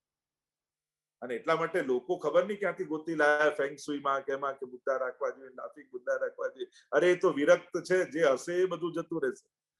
કારણ કે એમને તો મોહ બધા બંધનમાંથી મુક્ત થવું છે. રોજ જોશો તે તમને છોડાઈ દેશે. રાખવા હોય તો કૃષ્ણનું સ્વરૂપ રાખજો કે જે પોતે આનંદ કરે છે, ભોગવે છે ને, એને ભોગ ધરીએ છે, તમને આનંદ કરાવડાવે છે. પોતે તો વિવિધ સામગ્રી આરોગે છે ને તમને મહાપ્રસાદ લેવડાવે છે. અને એટલા માટે આ તો ફેંગસુઈમાં કે એના કારણમાં ચાઇનાનું હશે. આપણે ત્યાં એ પ્રકારની કોઈ શુભ સુકન માનવામાં આવ્યા નથી. ઉલટાનું એ તો વિરક્તિનો અવતાર છે. બધું સર્વ ક્ષણિક, આ બધું ક્ષણિક છે, બધા ત્યાગની વાત છે. તો જેને જોઈને ત્યાગ યાદ આવે ત્યાં ત્યાં કઈ રીતે સંસાર રહી શકે? ઉલટાનો તમારો સંસાર છોડાવી દેશે કે ચલ તું ધમ્મમ બુદ્ધમ શરણમ ગચ્છામિ, તું મારી સાથે જોડાઈ જા આવા બધું છોડીને. અને એટલા માટે આપણે ત્યાં તો શ્રી કૃષ્ણનું સ્વરૂપ રાખીએ છીએ, રામ કૃષ્ણ આ બધા રાખીએ, જે ગ્રહસ્થમાં રહીને પણ જેને જીવનનો પૂરો આનંદ માણ્યો છે. આપણે ગ્રહસ્થી છીએ એટલે ગ્રહસ્થ ધર્મને સિદ્ધ કરીએ છીએ. તો જે આપણે ચર્ચા કરીએ છીએ શ્રી આ બધા વિપરીત વચનોને કહી અને એટલે મહાપ્રભુજી નામ પ્રાકૃતાનું કૃતિ વ્યાજ મોહિતાસુર માનુસ, મોહિતાસુર માનુસ, લોકોને મોહિત કરવા માટે પ્રાકૃત ધર્મોને શ્રી મહાપ્રભુજી ધારણ કરી અને એ પ્રાકૃતની જેમ ક્રીડા કરતા શ્રી મહાપ્રભુજી આસુરી જીવોને મોહિત કરે છે, આસુર વ્યામો લીલા કરે છે. અને એટલે તો મોહ કરાવવા સંન્યાસ મહાપ્રભુજી પણ ધારણ કર્યો, ત્રિદંડી સંન્યાસ ધારણ કર્યો. આ બધું આસુરી જીવોના મોહ માટે છે કે આચાર્ય રૂપે પધાર્યા છે તો આચાર્ય આ રીતે સંન્યાસ લેવો, ત્રિદંડી સંન્યાસ લેવો, મૌન રહેવું, પછી દેહ ત્યાગ કરવો. તો આ તો આસુરી જીવોને એટલે કે મર્યાદા માર્ગી જીવોને પ્રેરણા માટે છે. દૈવી જીવો માટે તો વસ્તુતઃ કૃષ્ણ એવા શ્રી વલ્લભ છે. એટલે તો કૃષ્ણદાસ મેઘન જયારે પોતાના ગુરુ પાસે ગયા ને કહ્યું, અને ગુરુ નારાજ થયા કે તે બીજા ગુરુ કરી લીધા છે. ત્યારે કૃષ્ણદાસ મેઘન, ગુરુ તો આપ જ છો, આપની કૃપાથી મને મહાપ્રભુ પ્રભુ મળી ગયા છે. હું કેમ માનું કે પ્રભુ છે? મારા જેવો માણસ તો દેખાય છે. અને ખરેખર એનામાં કોઈ સત્ય હોય ને અલૌકિક તત્વ હોય તો ઉઠાવા અગ્નિને હાથમાં, જે અંગારા ધગધગતા અંગીઠીમાં પડ્યા છે તારા હાથમાં લે, જો અગ્નિ દજાડે તો એ સાધારણ, ન દજાડે તો એ ખરેખર અલૌકિક છે. અને એ સમય શ્રી વલ્લભનું મનોમન સ્મરણ કરી કૃષ્ણદાસ બેગને બળબળતા અંગારા હાથમાં લીધા છે અને શ્રી વલ્લભનું સ્મરણ કર્યું છે. ઇતિહાસ એમ લખે છે કે એ શીતલ પુષ્પ બની ગયા અંગારા, અને ચકિત થઈ ગયા એ ગુરુ કે ખરેખર તને જે મળ્યા છે કોઈ સાધારણ માનવી નથી, એ સાક્ષાત પૂર્ણ પુરુષોત્તમ શ્રી વલ્લભ છે. તો આવા તો અનેકવિધ પ્રસંગો પણ પ્રાકૃતાનુકૃતિ વ્યાજ મોહિતાસુર માનુસ, એ મોહિત કરવા માટે એ સાધારણની જેમ લીલા કરે છે.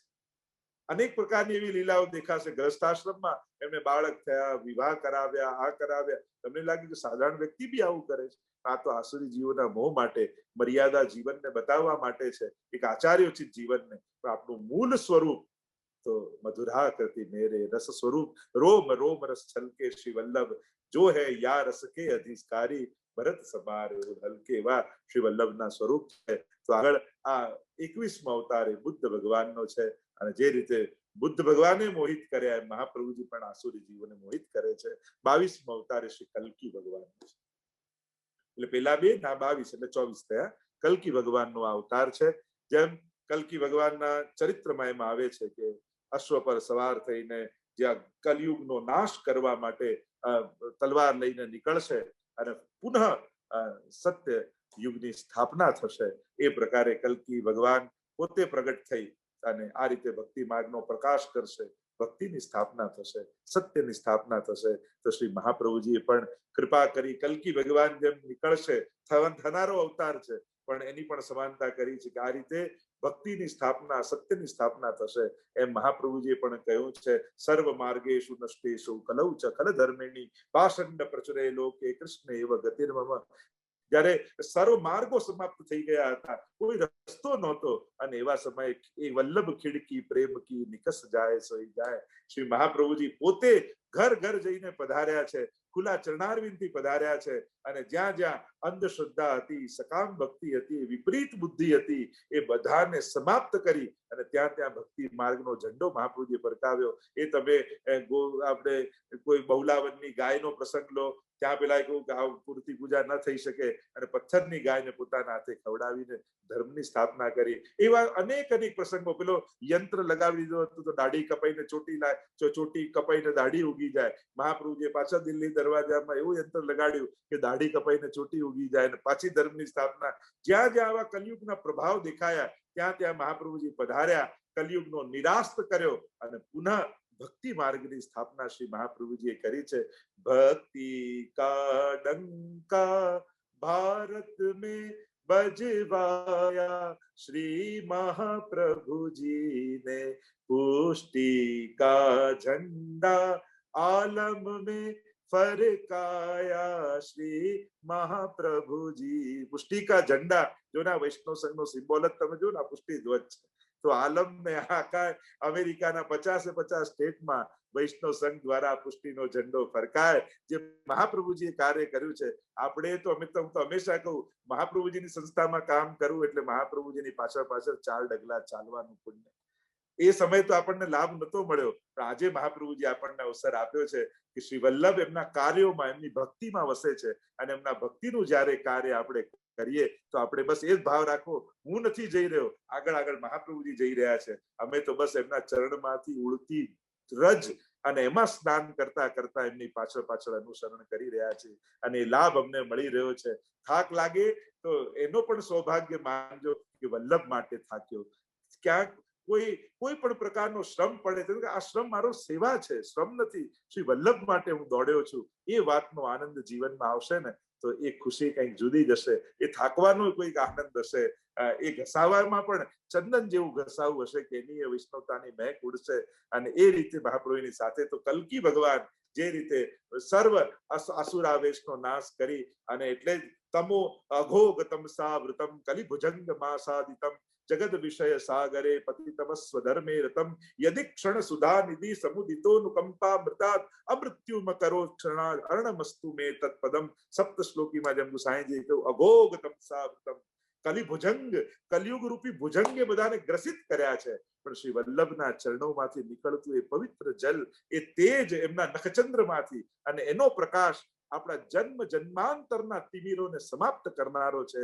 શ્રી વલ્લભ નખચંદ્ર છટાબિન સબ જગમાં જ અંધેરો, દ્રઢઈને ચરણન કેરો ભરોસો. તો આવા 24 અવતાર શ્રી વલ્લભના સ્વરૂપમાં પ્રગટ રૂપે પુનઃ પધાર્યા.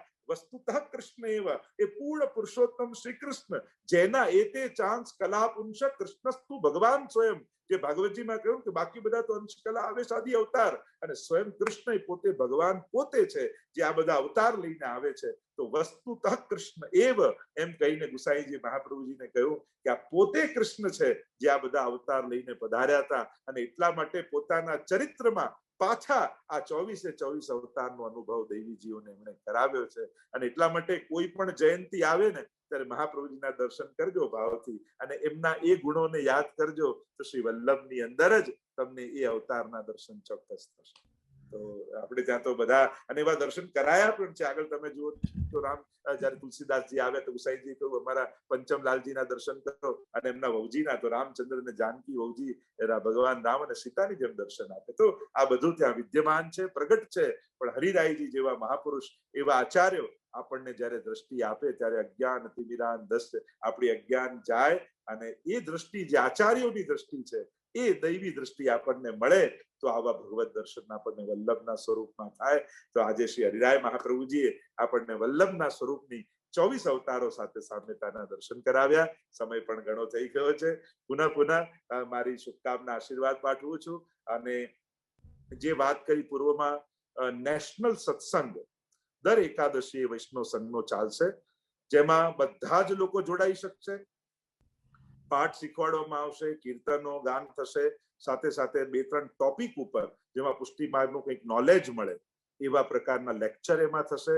એટલે બહુ જ સુંદર રીતે એક સત્સંગનો ક્રમ દર એકાદશીએ આપણે નેશનલ સત્સંગ જેને કહીશું, વૈષ્ણવ સંઘનો નેશનલ સત્સંગ. તો એ નેશનલ સત્સંગ દર એકાદશીએ થશે.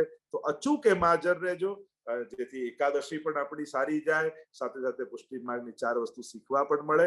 અને તમને એમ છે કે હું પણ ગાવા માંગુ છું, મારે પણ પાઠ બોલવા છે, તો જો તમારું નામ અમારી સત્સંગ ટીમને આપશો તો એ લોકો તમને પણ ચાન્સ આપશે, અને તમે પણ એમાં પાર્ટિસિપેટ કરી શકશો. તો એવા પ્રકારનો મહિનામાં 2 વાર દર એકાદશીનો આપણો સત્સંગ એ સ્ટાર્ટ થશે. અને બાકી તો બધા ક્લાસીસ ચાલી જ રહ્યા છે, બધાના કોર્સીસ અત્યારે બની રહ્યા છે. સપ્ટેમ્બર મહિનાથી સર્ટિફાઈડ કોર્સો બધા વિધિવત બધા કોર્સ સ્ટાર્ટ થશે, જેના વર્ષના અંતે તમને એ વર્ષનું સર્ટિફિકેટ મળશે, અને તમે પછી આગળના ધોરણમાં જશો, આગળના સ્ટાન્ડર્ડમાં જશો. તો એવા પ્રકારથી બહુ એકેડેમિક એક પ્રકારનું આખું એજ્યુકેશન સ્ટાર્ટ થશે. તો એની પણ સૂચના તમને મળતી. આપણું સેન્ટર, નેશનલ સેન્ટર આપણે બનાવવા જઈ રહ્યા છે, એની પણ ટૂંક સમયમાં વધાઈ તમને બધાને આપીશું. અને ક્યાં બનશે, કઈ રીતે બનશે, તમે એમાં કઈ રીતે જોડાઈ શકો છો, એ બધી જ માહિતી તમને મળશે. ખરેખર આપણા બધાને ગૌરવ લઈ શકાય એવું સ્થાન બનશે, તો જ્યાં આપણે બધા દર વર્ષે ભેગા થઈશું અને વિવિધ પ્રકારના કેમ્પ અને આયોજન થશે. તો એ આપણા બધા માટે એક અતિ ઉત્તમ સ્થાન નિર્માણ યુએસએ ખાતે વિશિષ્ટ સ્થાન થશે.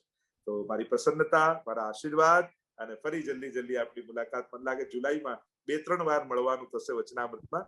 તો એની પણ ટૂંક સમયમાં ઘોષણા તમને મળશે અને જાહેરાત મળશે. તો આ રીતે સાથે મળી આનંદ કરીશું. અંતમાં ખૂબ શુભકામના અને આશીર્વાદ આપી મારી વાણીને વિરામ આપું.